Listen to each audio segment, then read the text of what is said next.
शक्ति है जो मुझे मार्गदर्शन देती थी है। और गणित के सबसे बड़े जीनियस जो ये भारत के रामानुजम हुए थे, बड़े से बड़े कठिन जो गणित के सॉल्यूशंस को एकदम आराम से वो बता देते थे, जिसको आज 40-50 वर्षों के बाद भी गणित के एक्सपर्ट सॉल्व करके आ रहे हैं इतनी चीजें। और उनको पूछते थे तो वो बताते मुझे दिव्य शक्ति, आदि शक्ति, माँ की शक्ति आके सब बताती है। मैं देवी माँ को मानता हूँ और देवी शक्ति मुझे बताती है। वो देवी शक्ति हमारी वो अवचेतन की शक्ति है जिसके भरोसे करने के बाद दुनिया के अंतिम छोर में रहा हुआ दिव्य ऊर्जा आपके साथ काम करने लगता है।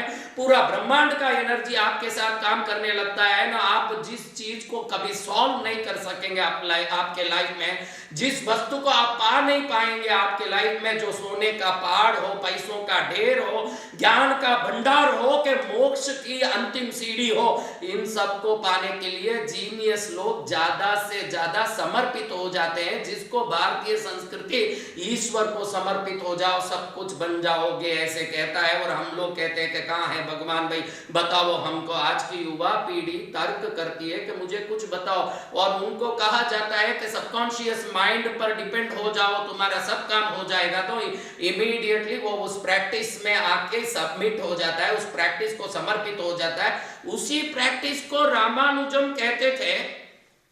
ते मुझे माता जी आके सब बोलती है। आज भी आप रामानुजम का ऑटोबायोग्राफी हो या उनका पुस्तक हो, आप पढ़ेंगे तो समझेंगे कि भाई रामानुजम कई बार कहते हैं कि मुझे हर चीज का सॉल्यूशन माता जी कहती है।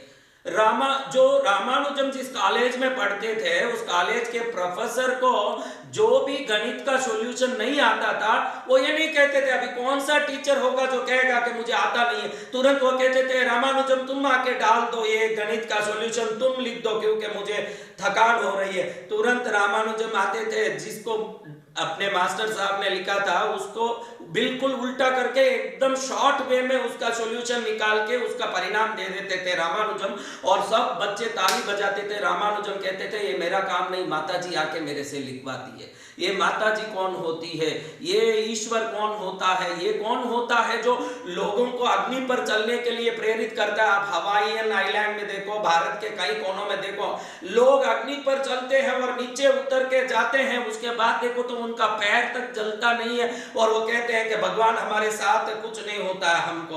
और आप देख सकते हैं कि जितने लोगों को हिप्नोटाइज किया जाता है, मेस्मराइज किया जाता है, और उनको सम्मोहित करने के बाद उनको कहा जाता है कि अब तुझे मैं सिगरेट से जलाऊंगा, और उनके इस मस्तक के कपाल भाग में ऐसे एक पेंसिल को ले जाके रखा जाता है।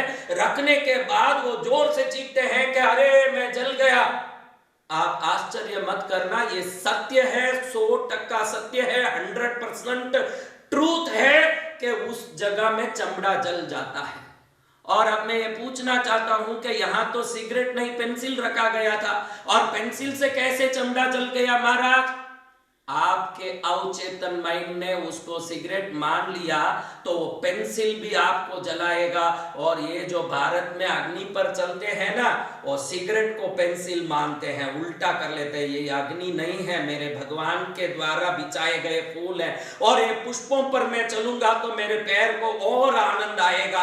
ये मन में लेके जब वो चलते हैं तो उनका अवचेतन मन ये विश्वास करता है फूल है, तो अग्नि भी फूल बन जाता है। और आज दुनिया में लोगों को फूल भी अग्नि की तरह गर्म होता जा रहा है। तो मन में आए हुए अनेक प्रकार के अशुभ विचार, नकारात्मकता, यही कारण होगा। और भारतीय संस्कृति ने कई प्रकार से सबकॉन्शियस माइंड के एक्टिवेशन को बगैर ये बताए कि हम सबकॉन्शियस माइंड को एक्टिव करते हैं।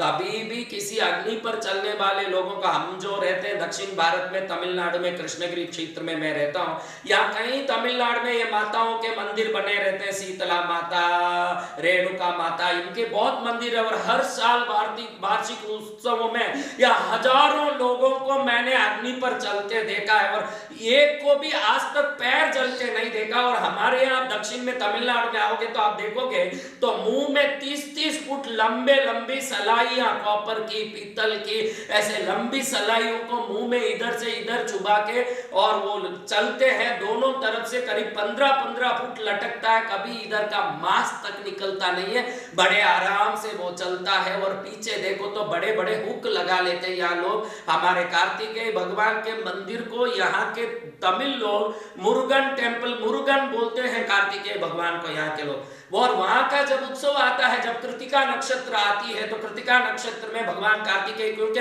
कार्तिकेय भगवान को कृतिका देवियों ने पाला पोसा, तो कृतिका नक्षत्र भगवान कार्तिकेय का दिन माना जाता है। तो उस दिन में यहाँ मेरे जो तीर्थ है इधर कृष्णगिरी में, इधर सामने ही बहुत बड़ा कार्तिकेय भगवान का पहाड़ और मंदिर है।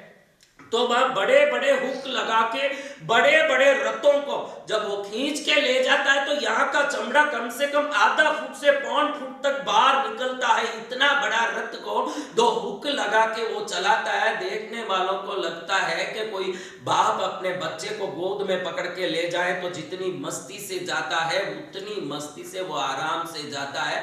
और हम लोग कभी 5 किलो की सब्जी की थैली हाथ में उठा लेते हैं, और कभी उसमें 2 किलो वजन ज्यादा पड़ जाए तो रात में करीब 2 घंटे तक पत्नी से मुंह बाम मलवाते हैं। और ये व्यक्ति बड़े आराम से इधर हुक लगा करके इतने बड़े रथ को इतनी मस्ती से कैसे खींच रहा है महाराज। कौन से कार्तिकेय भगवान काम कर रहे हैं, बड़े अच्छे से सोचोगे तो आपके अवचेतन मन में कार्तिकेय भगवान है, आपके अवचेतन मन में माता जी है, आपके अवचेतन मन में ईश्वर है, परमात्मा है, कृष्ण है, राम है, महावीर है, बुद्ध है, नानक है, उनके बताए गए पूरे ज्ञान है। और जिसने अवचेतन मन से मान लिया कि मैं बलवान हूं, मुझसे कुछ भी हो सकता है, उस बलवंत व्यक्ति से सब कुछ हो सकता है। इसको भारतीय धर्म ने बिन बोले ही किया, और पाश्चात्य धर्म इसको अच्छे से विभाजित करके समझाता है। तो हमको लगता है कि अच्छा कॉन्शियस माइंड होता है,